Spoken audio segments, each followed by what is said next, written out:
great American writer Norman Maclean, who had a real Western sensibility, and I don't mean Western in terms of cowboys and stuff. I mean, he was from the West. Grew up in Montana, and he is known for A River Runs Through It, mostly, and a lot of other books. He was a professor of literature at University of Chicago. A real wonderful American person of letters. And somewhere within his work, he talks about growing up in Montana, and his father was a minister of some kind, and he was a Scotsman, and his father was very, very academic and very, loved literature and loved the Word, and probably loved the Bible more as just a wonderful piece of literature than anything else. Now, his father would do 2 services on Sunday, a morning service and an evening service, and in between he would unwind with he had 2 sons. And they were living in Montana among, in the middle of some of these great rivers. And, there's something special about Western rivers. I spent a little bit of time on the East Coast when I was in the service, and rivers back there, I mean, rivers are wonderful, but rivers out here are different. They're rockier. There's a lot more rock. They seem more prehistoric out here in some ways. And having grown up around rivers, having grown up by a river, I have a very special place in my heart for rivers and what it's like to be around them and to wade into them and to look at the rocks and to be part of that. Norman Maclean's dad would sometimes take his sons in the afternoon to unwind in between services, and they'd walk along a river. They were trout fishermen, but they wouldn't fish on Sundays. They would just walk. And Norman Maclean said his father would just kind of talk and unwind. And the funny thing about kids, when you get kids around a river or any place where there's a lot of rock and stone, they just want to turn them over. They want to pick them up. They want to see what's under there. And Norman Maclean's dad would encourage his sons, when they would look under the rocks, he would say, down there is the story. Down there is creation. Down there is where it all begins. Down there is the wisdom of the ages, the wisdom of creation, the wisdom of the universe. Turning over rocks. And what makes Norman Maclean great in terms of being a writer, as the really great writers are, is that within a great writer's stories are all kinds of metaphors. Think about the metaphor of turning over a rock, turning over a stone. Isn't that what we do when we sit down with someone we love and have a conversation? We encourage them to turn over the stones. We help them turn over the stones. We turn over our own stones. We talk about that. Or to truly investigate anything. Just recently, I have been so blessed by being turned on to the idea of curiosity. I love that. Curiosity. Curiosity enough to enter into a conversation, to turn over a stone, to wonder what I can do, where this can go. The curiosity to enter into an argument, a debate, to share, to really listen to what someone else is saying. What a wonderful gift we as human beings have had with just curiosity in terms of where that's taken us. Yesterday, before I came in here yesterday about 1 o'clock, we were getting ready for last night, and yesterday morning I was kind of thinking about today and what I was talking about and this whole idea. I think the whole idea of coffee houses and cafes is so romantic to me, especially the tradition that goes back into the early 20th century. So anyway, I went to Barnes & Noble in Chico. I was sitting in the cafe area, and I was kind of thinking about today. And for those of you who have been there, and I think most of you have, the facade above where you order your drinks, there's a mural that kind of wraps around. And it's this really wonderful, I don't know who the artist is who did it, it's been reproduced, and it's just wonderful, of all these great American writers, and some of them not American, some of them European writers or whatever, And but most of them are from the early 20th century. You have Hemingway and Steinbeck and all these people up there. And so I'm sitting there, and I'm thinking about this. I'm thinking about a coffee house. And I'm looking at this mural, and this mural is wonderful because these caricatures of these writers, and you know who they are immediately when you look at them. Great caricatures. You know, they have their little cup of coffee. They're all smoking something. There's more smoking going on up there than there is in South Carolina, you know. And they're all up there, and they're all kind of, most of these pictures are profiles. It's like they're looking at each other and kind of talking to each other. But from the vantage point of where I was sitting, there was one who was looking at me, and that was Faulkner. And Faulkner had his pipe, and he had this wonderful look on his face, kind of like, Andy, would you like to join us? And I thought, oh my God, that would be so cool to join these people, the early 20th century, in this wonderful cafe. Can you imagine the conversations that took place there? And can you imagine, in terms of conversations, what turning over those stones would be like? Those conversations where these people came together and were thinking about the very fabric of life, the fabric of the universe, intertwined in, you know, their novels and their poetry and their outlook on things. And the way that it touched, you know, so many of them wrote, you know, good books touch it all. They touch politics, they touch religion, they touch sex, they touch war, they touch peace. They touch the inner fabric of who we are. And just imagining what that would be like to turn over those stones. And I sat there for a moment, and I was just mesmerized, and I'm looking at Faulkner, and I think I was actually mouthing like, yeah, I'd like to come up there, you know. So some little kid is there, Mommy, this man is talking to Faulkner. You know. So, but what's interesting in terms of, there's another group of people that actually that group of people owes something to. And that group of people was earlier back in the 19th century. And they were mostly the Transcendentalists in New England. And they were Emerson's crowd. Now, Emerson's crowd didn't hang out in coffee houses so much. They might have a little bit. But they were up there in New England, the Northeast, in farming country. And when you read about them, they would come together in places like apple orchards and stuff. They'd walk around. They'd walk around a barn, or they'd sit on a front porch of a farmhouse. Or in the wintertime, when the weather was not very hospitable, you know, they would get together in somebody's living room. And they would talk. And what began with them is this solitary exercise in terms of, you know, we all have this idea in our mind of people like Emerson and Thoreau and Margaret Fuller, and those people kind of getting off somewhere and sorting out, you know, what they thought about religion, what they thought about spirituality. But at some point, because we are social beings, we tend to come together somewhere. And see, what's interesting about the New England crowd was that, you know, the landscape was covered with churches and universities, and some of the greatest halls of learning and ideas, where these guys would stand behind podiums and they would tell it like it is. And the Transcendentalists were people who moved beyond that. I have a quote here from Emerson, and I guarantee you, there is not a church in this town where you're going to hear this quote, okay? And you'll know why in a moment. Emerson said, "I like the silent church before the service begins, better than any preaching." Isn't that great? Where are you going to hear that in town? Think they're going to read that at the CMA church? There's no way, okay? Now there's again, you know, good writers. What they have to say is filled with metaphor. So there's a gentleman by the name of Richard Geldard, who is a scholar, and he writes on all kinds of historical figures. He's written books. he writes like these essential books. And the book I have is The Essential Transcendentalist. And he's a scholar.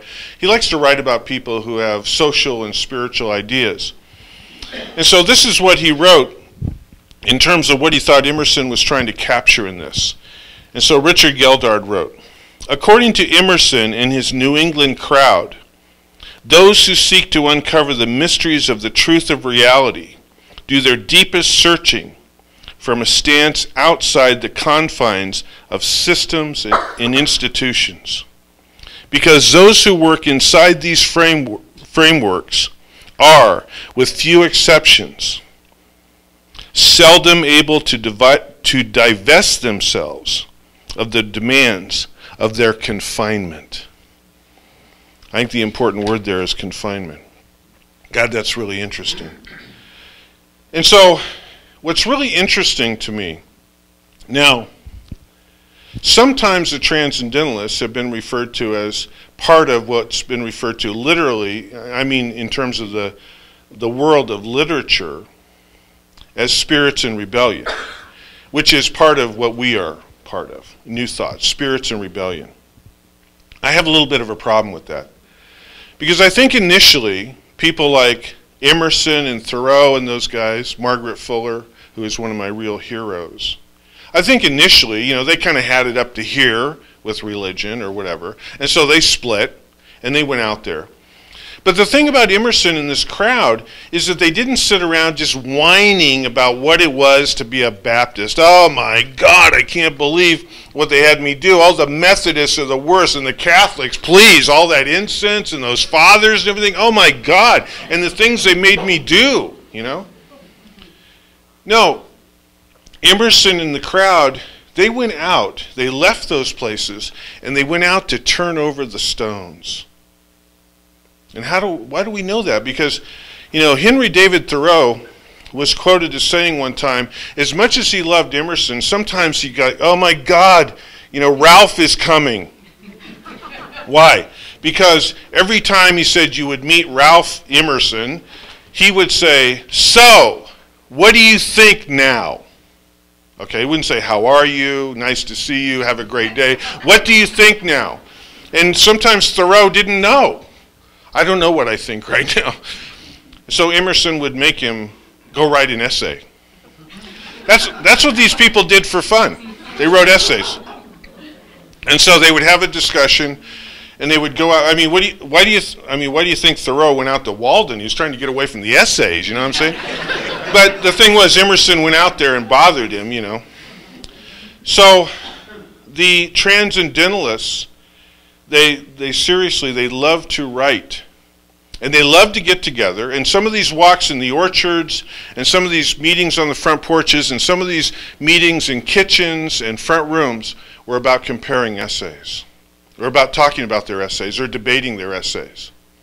They weren't arguing about the religions they left. They were talking and arguing about the stones they had turned over, because they were looking for personal, deeper, meaningful truths.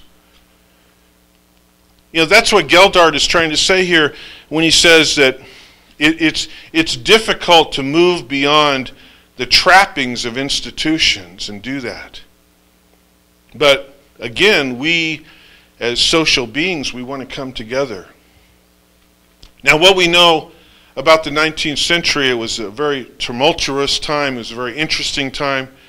The origin of the species had come out in the early 19th century. This country was grappling with its, you know, with some of the uglier side of our culture, slavery, the way women were being treated, labor issues, what we had done to Native Americans. And so all of this was on the front burner. And then the Civil War came along, and the Transcendentalists as a movement kind of got the pins knocked out from under them because of their idealism. And I'm not saying the personalities of the movement, but the movement itself kind of lost some steam.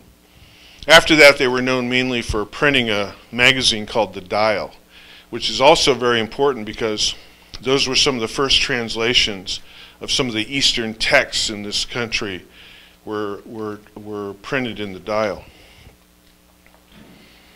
But the threads ran on. And the threads moved into the latter 19th century and into the early 20th century. And we see people that sometimes we refer to loosely as the Bohemians. We see movements in art, we see movements in literature, we see movements in poetry.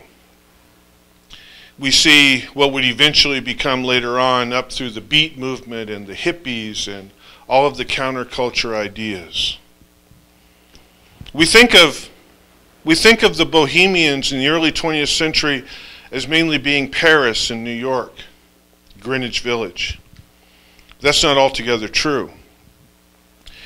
The east and west coast of this country were alive with all kinds of ideas, because that was where the world came for the first time, into the ports.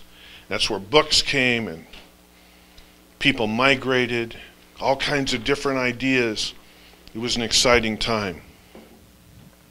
Here in California, there was a flashpoint of these ideas in Monterey. You know, we know that Ernest Holmes spent a lot of time in Monterey in the 20th century, early part of the 20th century up to the middle 20th century. I think that's really interesting. Monterey is a really interesting place. And so in Monterey, think of the coffee house as a metaphor for a moment. In Monterey, it was coffee houses, but it was also around a bonfire and a beach. It was a barbecue. It was 4th of July. It was on people's front porches, sitting around, eating seafood, drinking whatever, having these incredible conversations. The Monterey Peninsula, think of Carmel and those areas. All these artists flooded in there, and actually they lived in incredible poverty. Really smart, intelligent, creative people. You know, Carmel was kind of a wreck of a village at one time. All these starving artists were there, hanging onto the edge of the cliff, painting the ocean, hoping someone would buy their paintings. There was a gentleman there by the name of Ed Ricketts. He had come to California from Illinois. He was fascinated with the ocean and with biology. He opened a lab where he collected specimens that would be used in laboratories, in high schools, in colleges. That's how he made his living. And he explored the shoreline of the West Coast. He opened a little tiny lab. You know, the first lab burned down. The second one is still there on what's now called Cannery Row. A little tiny wooden building, tiny, 2 stories. And what happened in that building is incredible. Because who came through the front door at some point was John Steinbeck, a gentleman by the name of Joseph Campbell. First made their way into this place. And they found this guy, this incredible intellect, this man who began to look at the universe by going into the tide pools and turning over the rocks. That's where he began to find the secrets of the universe. Ed Ricketts, John Steinbeck, Joseph Campbell, and others in the cafes, backyards, and bonfires of the Monterey Peninsula were heavily influenced by mystical Christianity, scientific ecological discoveries, ancient philosophers, Native American mythologies, Eastern philosophies, jazz, poetry, and artistic schools of expression. These guys would get together in this lab, and they would just talk, and they would read, and they would listen to jazz, and they would discover all kinds of new writers and new ideas. And they continued on with the tradition that the Transcendentalists had started by writing essays. The reason we know what Ed Ricketts had to say that I read earlier was because he wrote essays. They did the same kind of thing. They would have an argument, they would have a debate. Then they would all agree to go off somewhere, do their writing, and then come back and argue and debate some more. Not to tear down the religions any of them had come from, but to find their new way, a new place. In 1926, there was a gentleman by the name of J.D. Suzuki who published what he called Essays on Zen Buddhism. These were the first American publications of Zen Buddhism. And this is what he said, and this had a tremendous effect on these guys. This is from J.D. Suzuki. Seeing life in the universe as they are, without trying to read them according to religious interpretation, intuitively looking into the nature of things, as opposed to an analytical or logical understanding of it, results in the unfolding of a new world hitherto unperceived in the confusion of a dualistically trained mind. Wow. A dualistically trained mind. That's amazing. This began to sink in to the fabric of these gentlemen. And also all kinds of women were involved. In fact, I think her name was Carol Steinbeck, who was John Steinbeck's wife, who introduced him into all kinds of things. Just this beehive of artists and poets and writers and biologists out there in this incredible edge of California.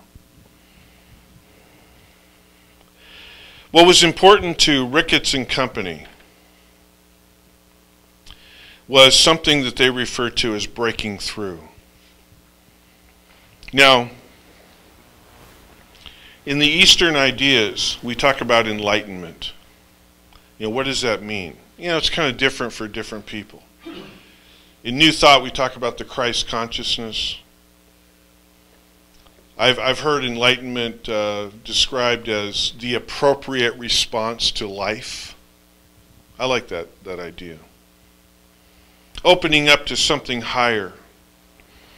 The Buddha nature, the Christ consciousness, that higher place in us, that optimistic place, that way of seeing life as it really is. But these guys thought of it as breaking through.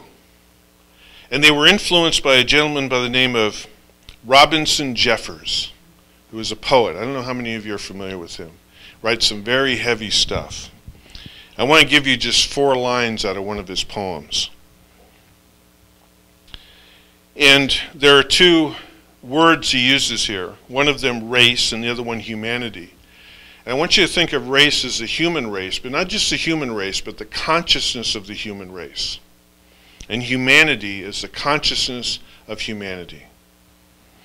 We would call it today maybe groupthink or tribal thinking. Robinson Jeffers says, "Of the race, I say humanity is the mold to break away from, the crust to break through, the coal to break into fire." And these people who read this, who read his work, were completely inspired by that. They were completely inspired by the idea of breaking through old levels of consciousness, old ways of thinking.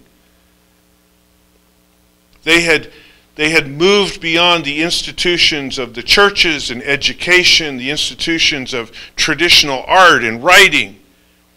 And they had moved into this new way of thinking. I mean, they were out there on the edge in everything they did. Their relationships, their art, their money, the way they did business, they were out there on the edge. If you take John Steinbeck's work today, if you lay a page of his work on your computer, it will light up with blue and green lines because the grammar is not right. The punctuation is not right. Steinbeck and these guys, they were on the cutting edge of everything that they were thinking about. So what does breaking through mean? Let me go back to Ed Ricketts. He says breaking through is an enlightened epiphany which allows one to intuitively and lucidly see the interconnectedness of all things, and in turn to feel more deeply and wildly connected to the world, the universe, giving way to realizing that all its opposites and contradictions are united and harmonized into a consistent organic whole, opening up new vistas of boundless expanse that reach out through time, penetrating life itself. That's what breaking through meant to him. You know, when we look at this idea of the coffee house, and we look at the idea of moving beyond the institutions of traditional religion, and I think most of us in this room have old religious roots of some kind. A lot of us have come from other places. A lot of us have left some of that behind. Maybe all of that behind. And we move into a place of taking that very personal journey. But see, the thing is that we are human beings, which means we love to connect, so we're looking for other people. I don't know how many of you, broke away from wherever you were and you found a book or you found something and you're starting to read, and then one day you found somebody else and you had a conversation, and oh my God, it was so exciting. I remember, and this is after I had been involved in metaphysics formally, Judy and I were very much involved. I have this huge Christian family for as far as the eye can see, and I went to some family event and I found another metaphysician. I couldn't believe it. We had a secret handshake and everything. And you know how it came up was, she dropped a book title on me, like Chopra or something. Like, oh my God, Chopra, lightning, Did anyone hear you, And so we began to have this conversation, and it's so great to come together. It's so great to turn those rocks over with a friend and to explore. And so what's interesting about our movement is our movement comes through the transcendentalists, comes into the 20th century through people like those who are on the Monterey Peninsula, in the coffee houses. And yet here we are. We're in a church. And there's a guy wearing a sport coat who stands up front. So how do we step into this place? Well, what's really interesting was when we look at our movement wanted to create that place, for lack of a better term, that old inclination we have as people for that temple. You know what I'm saying? Now let me tell you something that is very local to make my point. We think of exotic places, and we don't really put Butte County and Paradise, California on the short list. You know what I'm saying? Okay.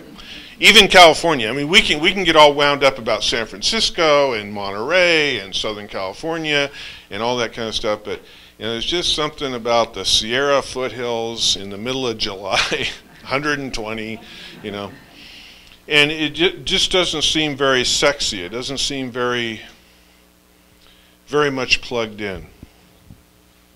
But you know what's interesting? And when I thought about this week, I found myself kind of, I think I might be going through menopause because I've been crying at weird things lately. I don't know. But I was thinking about something, and this made me very emotional. I was thinking about the transcendentalists walking in the orchards. I mean, isn't that a great idea? I mean, imagine that. Isn't that cool? Emerson and Margaret Fuller walking in an orchard talking about spirituality. I love the idea of that. So anyway, I came to a realization came to me with something that I know about this community, Paradise, California. Now, Paradise, California started out as an orchard community. I mean, yeah, they found some gold nugget or whatever. Then the clampers came and they screwed it all up. But anyway, but this place really started as an orchard community. Apples, pears, olives. In fact, the real going concern up in this part of the country was actually Sterling City at one time. That was a huge lumber mill up there. Great Victorians up there. They actually had a sewer system. Can you imagine that? Wouldn't you love to have a sewer system? I mean, Okay. Buy a house in Paradise, you find out what really matters, So, anyway. So the train would come up the hill. It was the trains that came up here were lumber trains and logging trains. And Paradise was just a place they went through. And they threw some fruit on boxcars. That's what we were. This was an orchard community. This center has been here for 65 years. When I first became a minister here, we had our 60th anniversary shortly thereafter, and I wrote an article for Lotus Guide about the history of the center, because this has always been a metaphysical center. Always, 65 years. And then it was 60 years. So, I wrote a piece for Lotus Guide. Sheila gave me some information. I found some stuff around here, some archives, some old stuff that went way back. And it was fascinating to me because at that time it was 60 years, but go back 10 years before then, which was 70 years. There was a group of people in this town who were walking the orchards and talking. They were talking about metaphysics. They were reading Eastern books. They were having barbecues together. They were on front porches.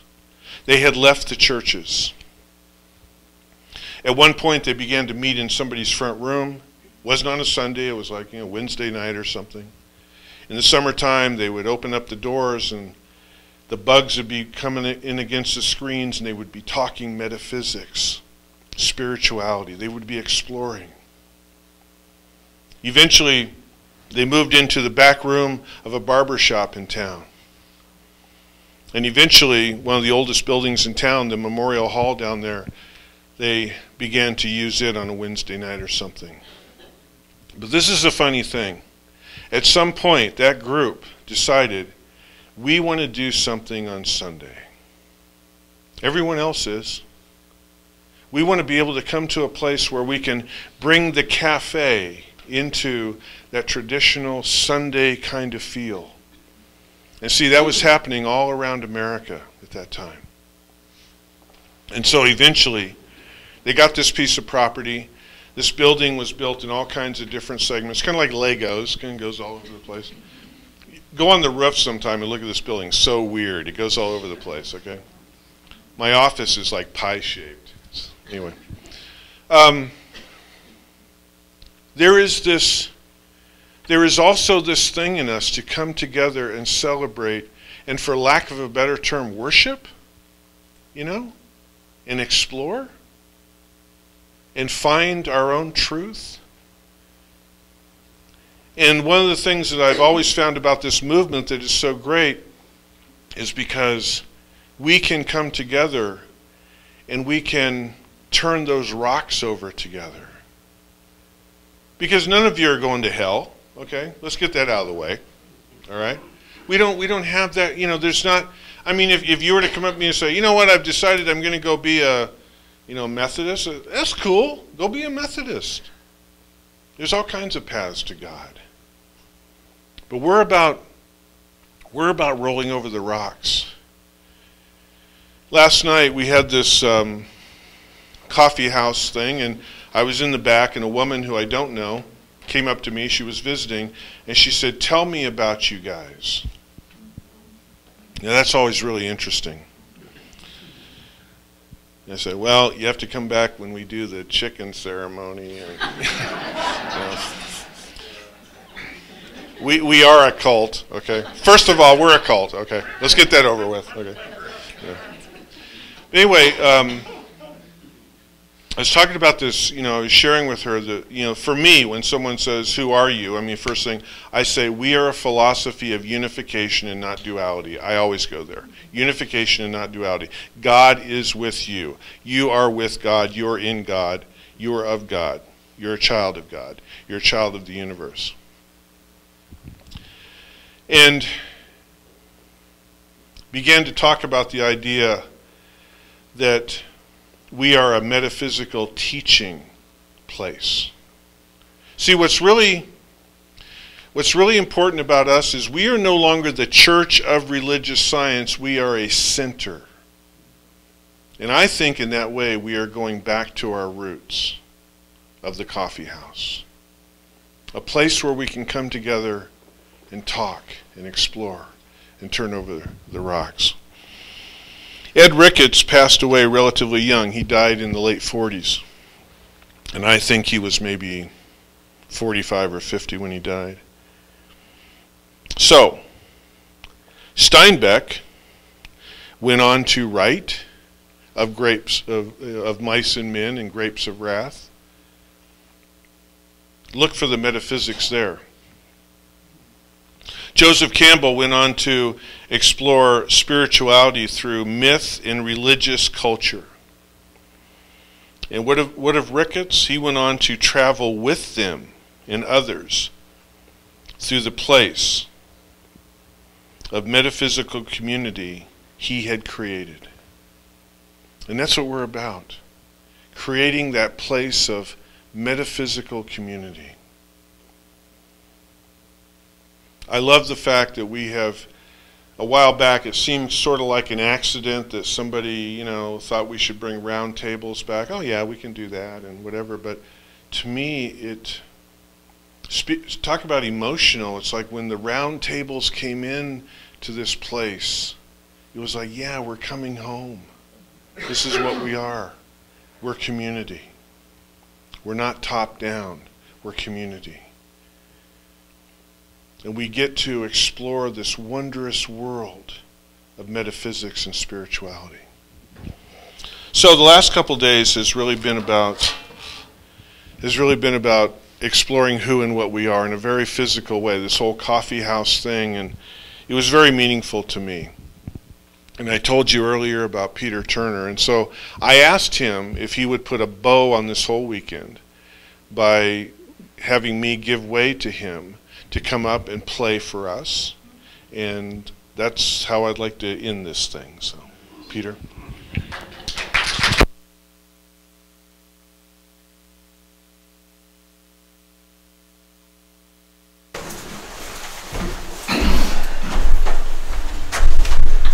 I think we're just going to try something a little more organic today.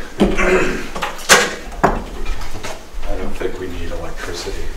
We've made enough of our own in this room here. I think you can hear me. Hear me back there? Yes. All right. Gotta say, it feels kind of neat to be a part of a group that involves chicken. I'm a vegetarian now, but maybe people are loving chicken.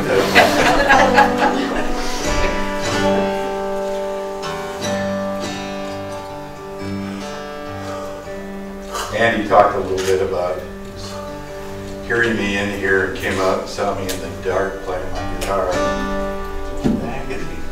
That's interesting. How did that happen? Well,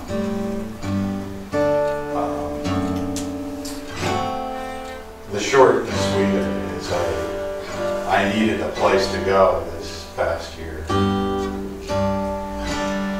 And the word that describes this we use is sanctuary. So it just came to me that, I really need to just go somewhere and play. What about that room? And it was just a place to,